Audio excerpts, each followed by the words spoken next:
This is If My People Bible Reading Part 200, and we are in the book of Ephesians.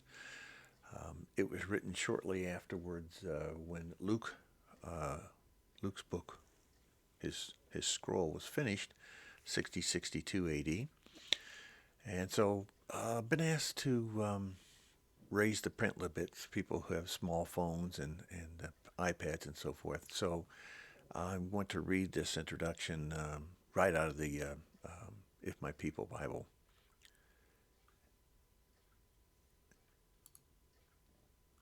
And so, let's do it. Paul, an apostle of Messiah Yeshua by the will of Yahweh, to the saints of Ephesus, the faithful in Messiah Yeshua. Grace and shalom to you from Yahweh, our Father and Master Yeshua Messiah. Praise be to Elohim, the Father of our Master Yeshua Messiah, who has blessed us in the heavenly realms with every Ruach blessing in Messiah. Verse 4, for he chose us in him before the creation of the world to be kadosh, blameless in his sight. In love he predestined us to be adopted as his sons through Yeshua Messiah in accordance with his pleasure and will.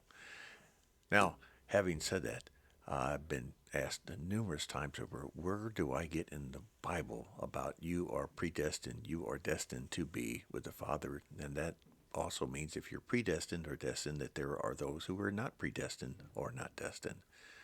Well, there you go. There's one right there. So, we comment. Predestined mentioned again. Does this not make you feel warm and wanted when your Father says such things about you? Think hard on the word adopted. Originally in the Garden of Eden, Adam was directly made from the soil of the earth. The breath of life, the Ruach, was directly from Yahweh. Therefore, Adam was made in the image of Yahweh, in the sense an earth being, not a God. Here we read that Yahweh adopts us through Yeshua. Well, that means that when Adam fell, Eve fell. The seed was no longer of Yahweh. It became corrupted. It was no longer likened to Yahweh. Sin could never be equated to Yahweh, and all mankind after that was made in the image of Adam. And we all know that Yeshua emptied himself and was born of a woman through the Ruach. From the beginning of time, the plan of redeeming was through the blood, the very blood of Yeshua. He was found perfect, and he then returns to heaven to prepare a place for his bride. The bride will enter heaven with a new heart. This means a new blood. This means everything supernatural. A heart transplanted into any human on earth must take on anti-rejection medication their entire life. But if the heart is new and never fails, that means that blood is new, renewed, new to perfect. The first Adam had perfect DNA, but was lost in it in sin. The second Adam, Yeshua, was born with perfect DNA and lived his entire life sinless. That's why it was so important for the bloodline of Yeshua, which is mentioned throughout the Old and New Covenant. Now, taking on all the sin of his believers, that's us, even though not born yet, Yeshua died on a tree, ending the death penalty of Torah. The death penalty of Torah, not ending Torah. His word goes on forever. His instruction goes on forever. But his Father did not see any sin on his Son, for Yeshua was perfect. So all sin fell away in his death. And so we have the faith, the hope, and the mercy of Yeshua to await resurrection and receive a perfect heart, a perfect DNA. This is the hope and promise that we all wait.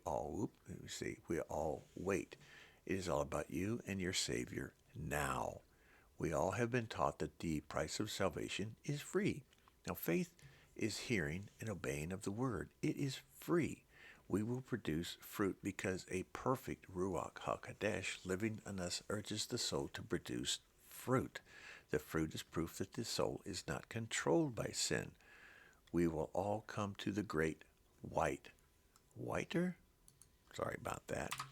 Throne judgment seat one day, and a final separation will take place. One to eternal heaven and another to eternal separation, eternal death. We will be in other words, souls will die. Yes, they will die at one time. Are they dead now? No, they haven't met the second death. We will be transformed, new heavenly bodies, a perfect heart. Before that is the millennial reign of Yeshua on this earth. We read that weeping and mourning and joy will be accompanied by believers in this last exodus to Israel, the promised land. Why? Because for the first time, with an eye on the truth, we will realize that salvation was not actually free. Could you imagine what it felt like to be slowly slaughtered, whipped, beaten, pierced, killed as Yeshua was, and he be totally innocent? Could you also imagine that Yeshua was hanging on the tree with a cross beam holding him up, nailed to the tree, that every sin from every believer blew through his soul as he took on all the sins of the world? The saving grace for all of us is that he took every bit, and his very human heart couldn't take it. Blood and water came out of Yeshua when the Roman soldier pierced him to see if he was actually dead. That normally means being in incredible distress and drowning in his own breath.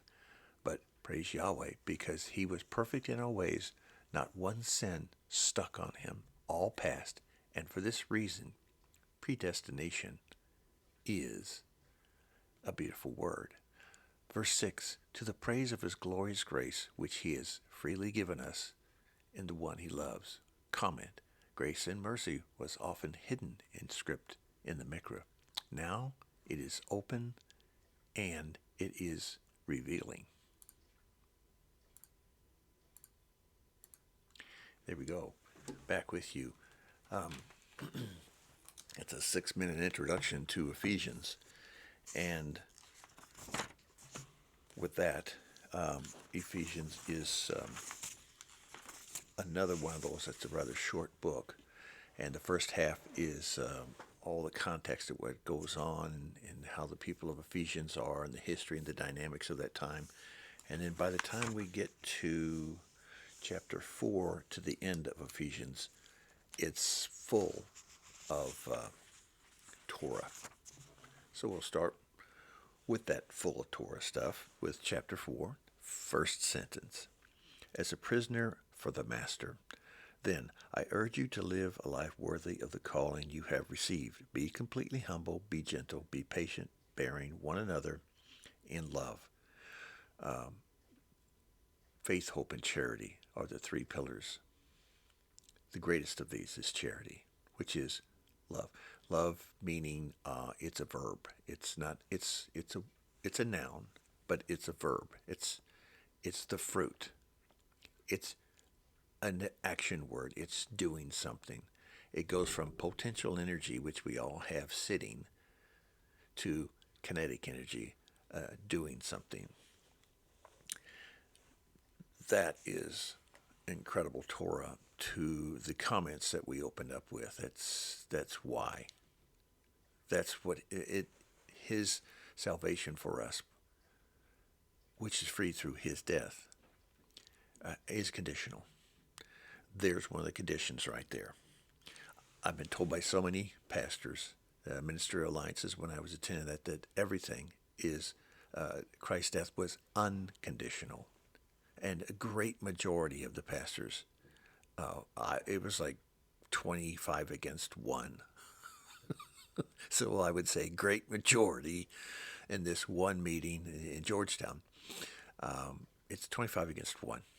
And that was from just one church. As I mentioned before, this one church had over 30 ministers in it, and they did that as kind of a scam so they could all collect unemployment, claiming they had a business that they had a loss. And there's only like 200 people in the church, and they had 30 ministers. You don't see nothing wrong with that? Well, when I get to heaven, I'll be forgiven for it because love is unconditional. Did you just read that love is unconditional? That is a Torah command. Because Christians don't believe there's Torah in the New Covenant, they don't believe they have to obey Torah. So they just don't say it's Torah. Well, what you just read is a command. It's a Torah. And Orthodox Judaism does not believe in Torah in the New Covenant. They believe Torah is in the first 5 books, and that's it. Genesis. I'm not talking about the book of Job in our book. You see the incredible situation here? You can go, I bet you, to hundreds of websites right now and YouTube sites and hear nothing what I'm saying. Hear sometimes the exact opposite of what I'm saying.